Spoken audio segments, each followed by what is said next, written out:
Welcome to The Growth Kit, a podcast where science and actionable advice intersect to help you live a better life.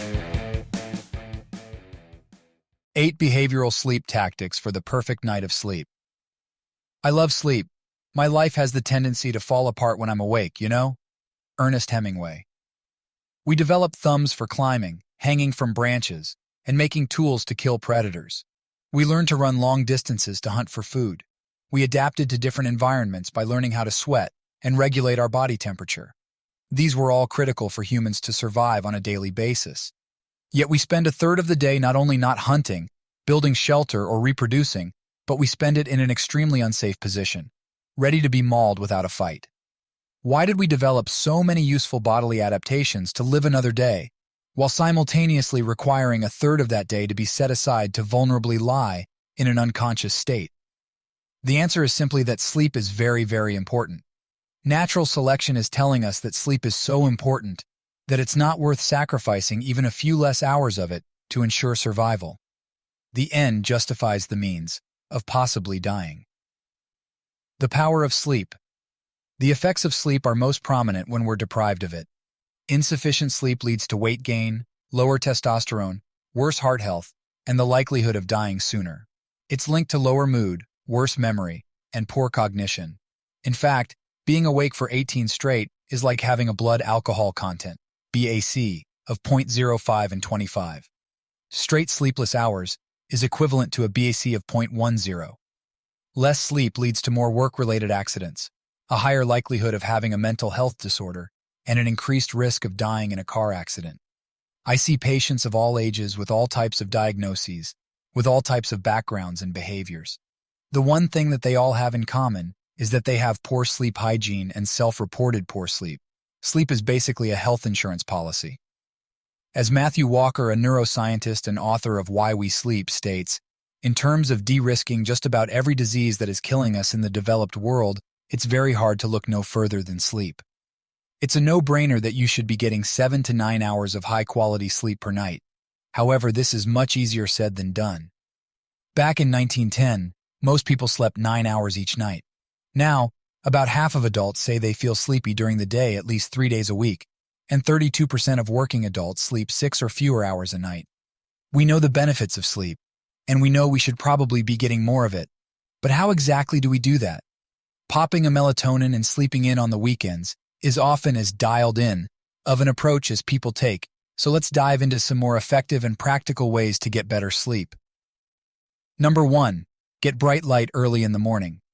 Sunlight is a Zeitgeber, or a cue that impacts circadian rhythm, which signals the master clock of the body known as the suprachiasmatic nucleus. Every cell, tissue, and organ in your body has a sleep-wake cycle, so cueing this master clock has an important role in how your body functions. Get direct sunlight to your eyes and skin first thing in the morning. It should be 10,000 lux, a measure of light intensity. On a sunny day, this could be as little as 1 minute of sun, and on a cloudy day might take a half hour. I'll occasionally check the lux on cloudy days using the Lux Meter app to make sure I'm getting enough light. If you can't get out first thing in the morning, then do it before 10 a.m. And if you can't get outside at all, then use a light therapy lamp for 20 minutes. And getting light through windows and sunglasses doesn't count. 2. Go camping for a sleep reset. Researchers had people camp without artificial light, campfires were okay, and tracked their hormonal and sleep rhythms. In the first study, over a week-long period, they found that their body clocks, tracked by rising melatonin levels, moved up 2.5 hours earlier. In the second study, they shortened the duration from a week to just a weekend of camping. They found that campers fell asleep 1.8 hours earlier than the non-camper control group, and the campers' melatonin levels started to rise 1.4 hours earlier than pre-camping levels. Weekly camping trips might not be realistic, but it's a good reminder that blue light has a significant impact on our natural sleep-wake cycles. Number 3. Eat biologically. Chrononutrition is the study of how nutrition affects the body's circadian rhythm. There are 3 chronotypes: morning type, evening type, or neither. A 2019 study found that the night owl's chronotype is associated with lower intake of fruits and vegetables and higher intake of energy drinks, alcoholic, sugary, and caffeinated beverages, as well as higher energy intake from fat. The research on chrononutrition is still in its infancy and seems to be in the data collection phase. But whether you're a morning bird or a night owl, your body has a circadian rhythm that's directly influenced by your food intake. Another Zeitgeber. An article on Stronger by Science called Chrononutrition: Why Meal Timing, Calorie Distribution, and Feeding Windows Really Do Matter goes in depth on the practical takeaways, which include: avoid eating at biological night. Biological night is when the circadian clock promotes sleep, which will vary depending on the chronotype. For early birds like me, eat only when the sun is up, regardless of the season. Eat more of your calories earlier in the day. Avoid meals, especially those high in fat and carbs, within 2 to 3 hours of sleep. And be consistent with both your meal times and meal frequency on a daily basis. This includes snacking. 4. Nap, but only if it doesn't impact your night of sleep. Naps can be a great way to get not just more sleep, but quality sleep. Professional sports teams have been catching up with the science and using nap rooms more and more frequently. LSU even has a sleep pod for every locker. There are a few rules to quality napping, though. Pick a time that's shorter than one standard sleep cycle, which is 90 minutes. My natural naps are 80 minutes long. Also, make sure to take the nap early enough in the day that it doesn't interfere with your night of sleep, which trumps the nap benefits. Number 5. Stop caffeine intake by noon. Most recommendations are to stop drinking after 3 p.m., but while the peak effect of coffee is an hour after the sip, the half-life of coffee is 5.7 hours. The average coffee drinker has about 24 ounces of coffee a day, which contains about 270 milligrams of caffeine. That means that if you finished this cup of coffee at noon, then half of that caffeine amount, 135 milligrams, would still be in your system at 5:30 p.m. At 11 p.m., there would still be 67 milligrams of caffeine in your body. This is like drinking 2/3 of a cup of coffee an hour before midnight. While 5.7 hours is the average half-life, a slow caffeine metabolizer can have a 10-hour half-life, and a fast metabolizer can be just a few hours. You might be the type of person who can pound espressos after dinner and fall asleep in seconds, but the caffeine might be playing with you. Just as alcohol allows you to fall asleep more quickly, but smothers your ability to achieve deep sleep, caffeine has the same effect. Your quantity of sleep is much different than your quality of sleep. 6. Track your sleep. What gets measured gets managed.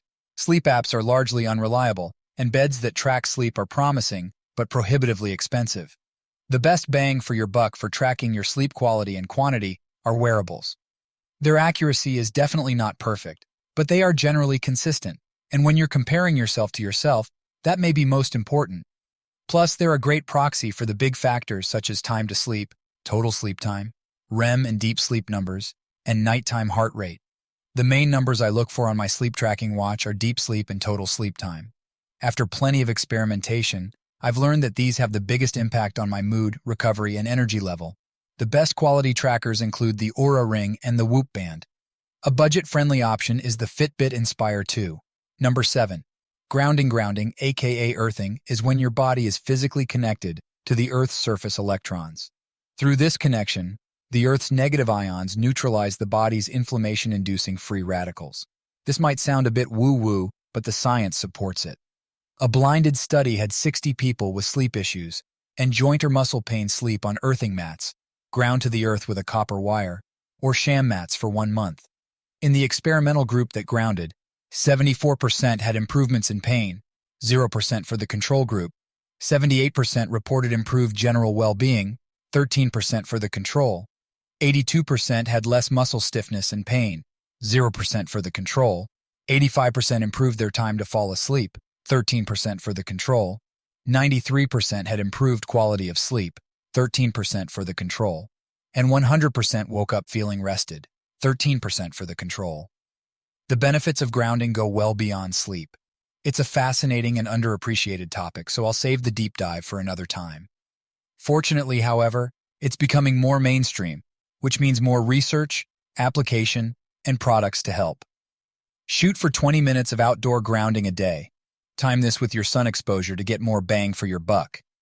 If you can't get your bare feet outside, then use an affordable grounding mat under your desk or on the bed.